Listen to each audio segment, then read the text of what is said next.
everybody, it's Mark Ruiz. One of my favorite places in the world, Breckenridge, Colorado. Taking a long weekend to do a little skiing. I'm going to talk a little bit about my column this week, which is about the bank term funding plan, which just ended this week. Remember last year when Silicon Valley Bank collapsed and the markets got all jittery and there was signs that we might go into a financial crisis?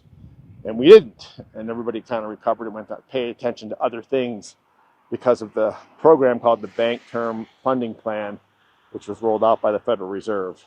And what this plan did is it allowed all these banks that had purchased these long-term bonds, and I kind of have some experience in this because our firm had worked with a couple banks and credit unions to help them with their bond portfolios.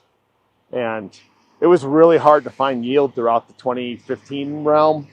You either had a choice of like getting zero in short-term stuff or to go out longer on the yield curve. You could get up to 3.5. And so a lot of these banks desperate for yield would go out to these longer-term securities.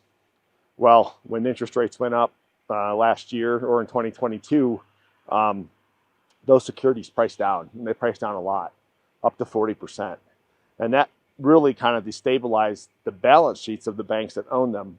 And so the Fed rolled out this program to stabilize the system, and it did. It was actually a pretty smart, well-delivered program, but it just ended.